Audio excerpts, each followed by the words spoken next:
Old and busted, virtue signaling, new hotness, positional good. Hi, everybody. I'm Bill Whittle here with Steve Green and Scott Ott with further deep insights into the mind of the lunatic left as it descends ever further into madness amidst a stream of all of these Kavanaugh accusations and all the rest of it, and the social justice warriors becoming more and more unhinged on a daily basis. I often quote articles or things that I've read at some point in the last 2 or 3 days, and I say it's not my observation. I wish I know who it was because I read a lot of information. But since I got this just this morning, for once, I'm very happy to say that via Instapundit to David Thompson's blog, I get into an article that he linked about from Bo and Ben Weingard. I actually did it. I actually got the attribution I've always wanted. You sourced it, man. And basically, yeah, I did. I sourced it. So here's what the Weingards have to say. They're talking about this woke movement. Woke means that you've awoken. You see all of the social injustice. You recognize your own privilege. You abase yourself accordingly before the hierarchy of people who are more oppressed than you are. And this is basically the progressive social justice warrior consciousness, woke.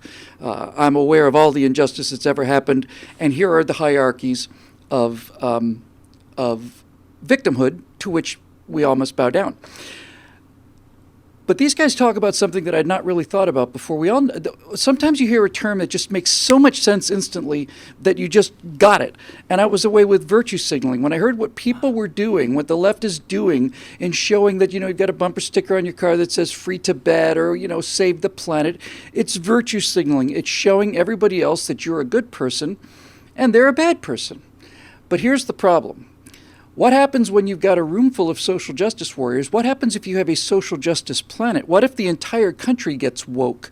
How then on earth do you ever deal with the fundamental human desire and need to look better than the people who are around you? If everybody's woke and you're woke, then it's not so special being woke anymore. So what's the point of doing it? This is when people would suddenly become conservative. If the entire country became fully woke, then these demented people would find a way to find something to set them off. But here's my premise, gentlemen.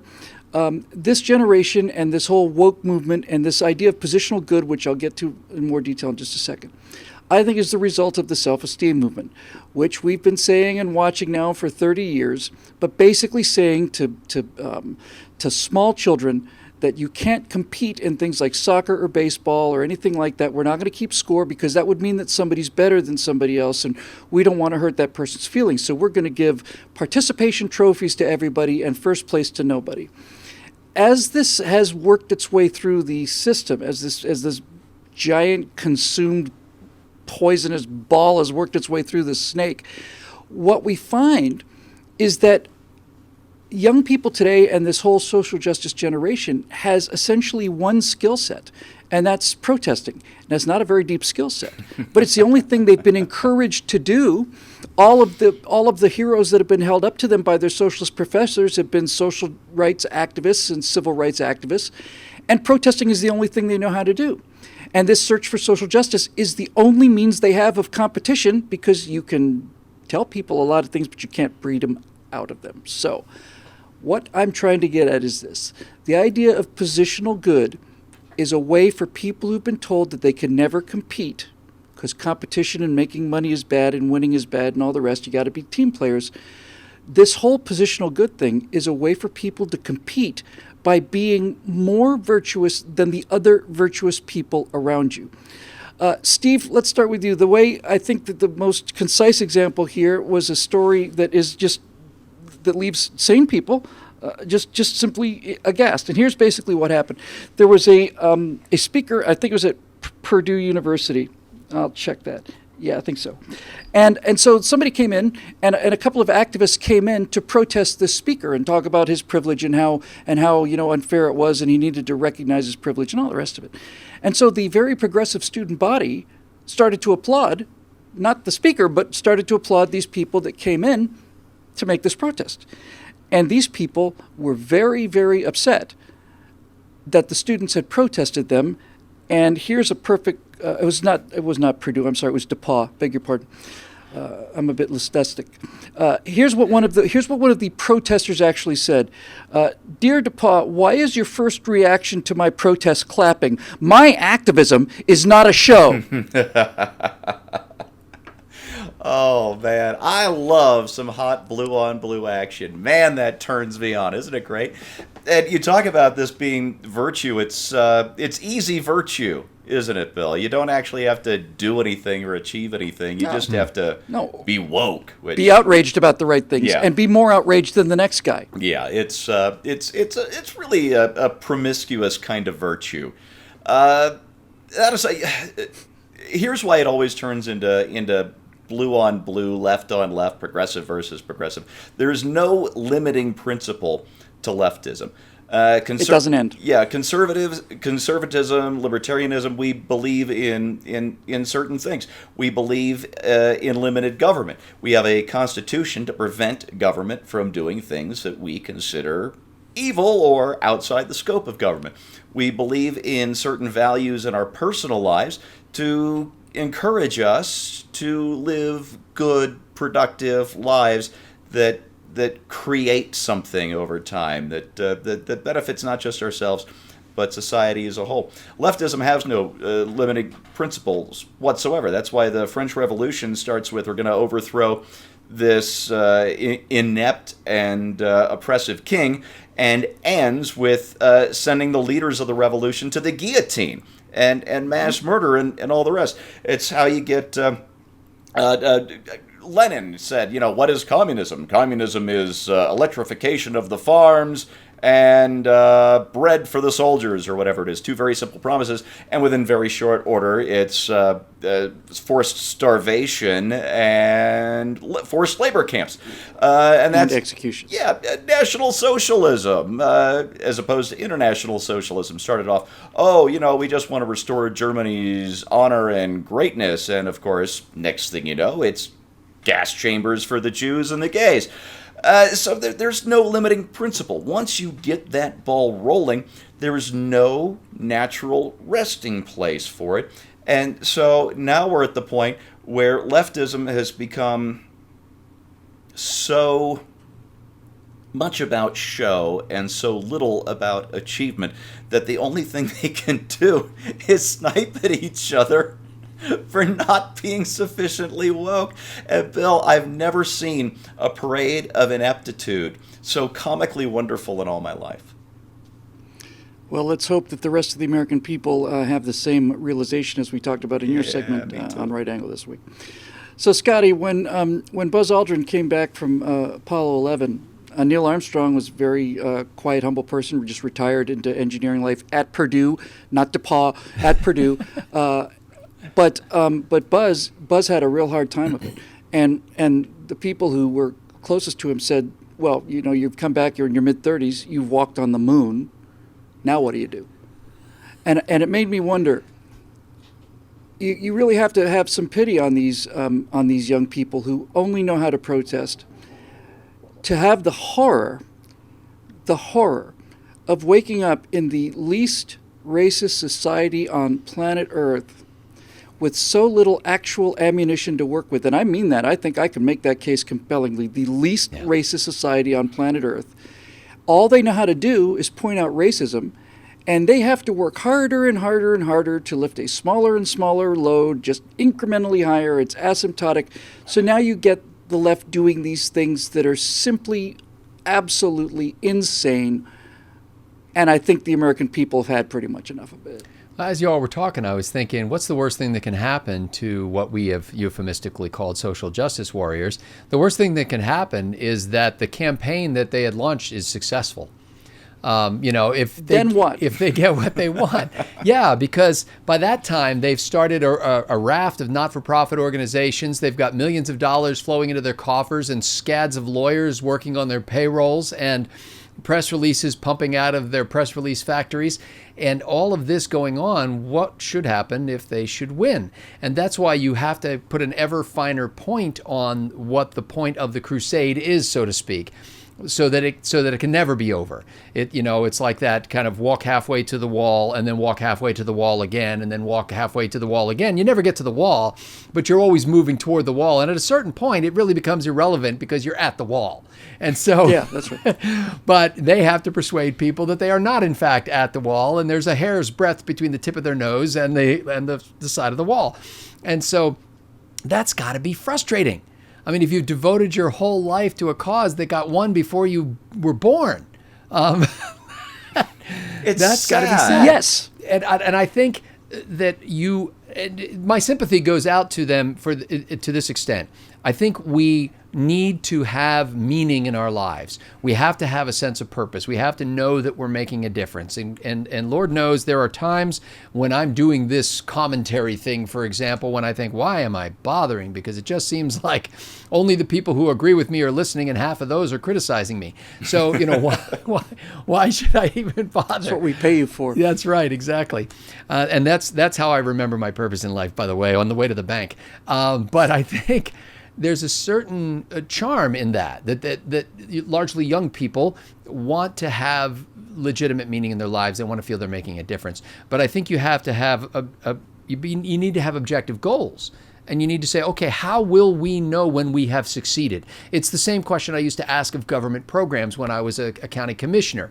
What's the end game here? How do we know we're winning? It's not, and you would find that people on that side would always talk about hours of content or hours of service provided, but they would never talk about outcomes. And if the whole woke movement actually wanted to get to the point where their eyes opened and was morning in America, then I think that they would not only find that they had fulfilled their purpose in life, but they would find a certain sense of happiness and contentment that they had made a difference and they can move on and enjoy what has happened as a result of probably not their efforts, but the people 2 or 3 generations ago. No, if the entire country became social justice warrior woke tomorrow, the social justice warriors would be the most miserable people That's and right. not the happiest people, and that's the entire point of this episode. Yeah. So, Scotty, just a quick follow up with you. Okay.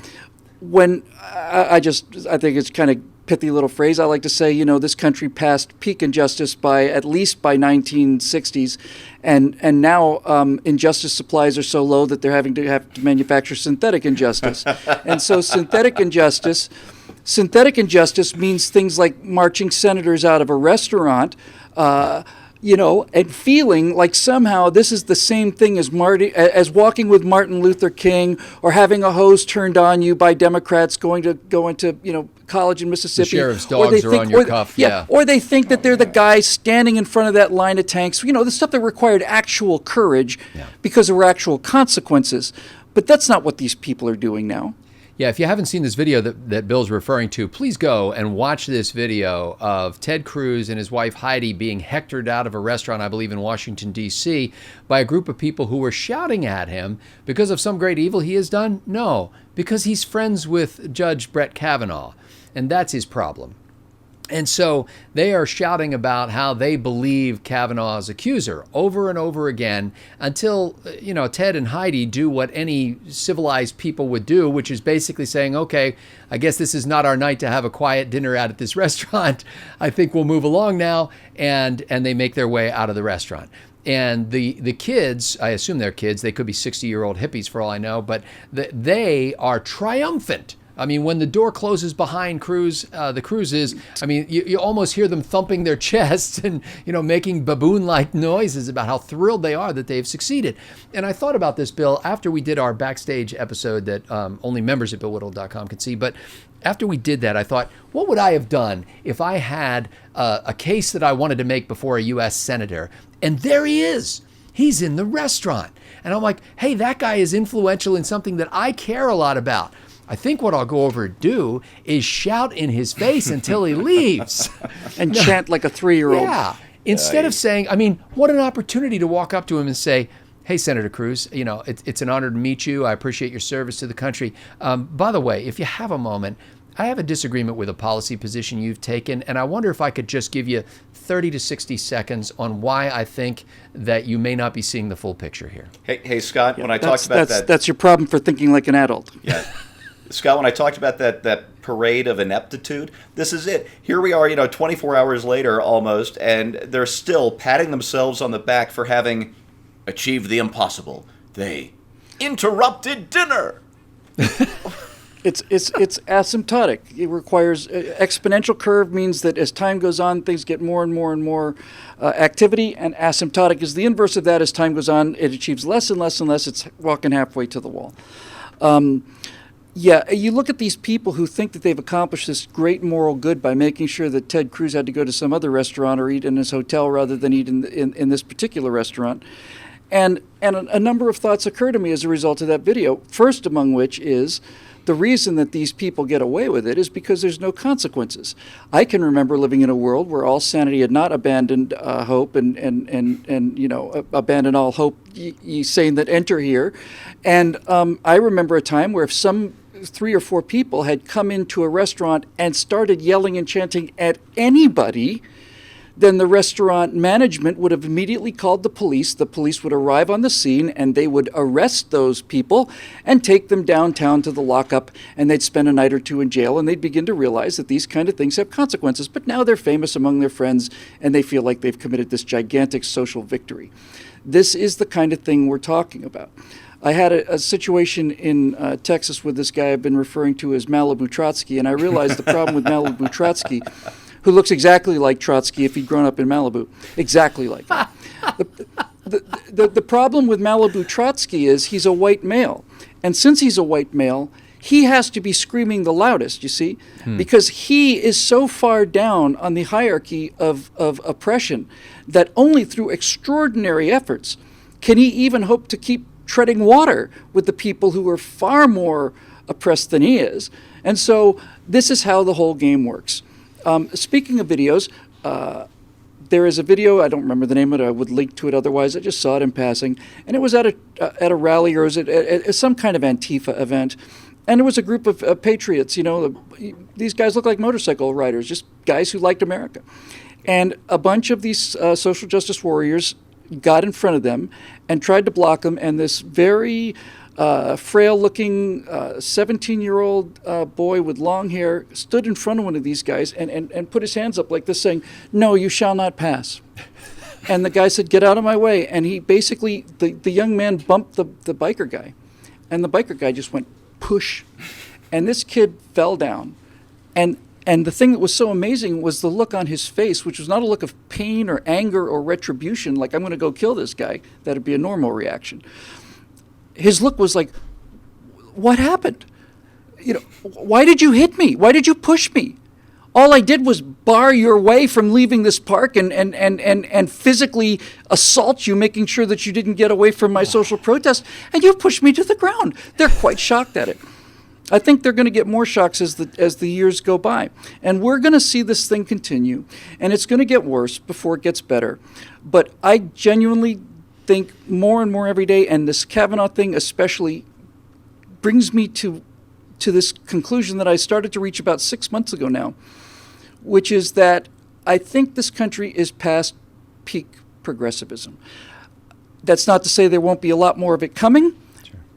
The war in the Pacific was over in 5 minutes in June of '42 at Midway. That was the end of the war in the Pacific. It just went on for 3 more years, and all of the casualties we took after Midway. But that was when the war was over. That was the peak of the Japanese Empire, and I get that feeling about the progressives today. I think people have simply had enough of it, and as they work harder and harder and harder to do less and less and less, and as they resort to more and more nasty tactics to accomplish more and more unrealistic goals, they're going to find themselves in that black hole of spiral that Steve talked about.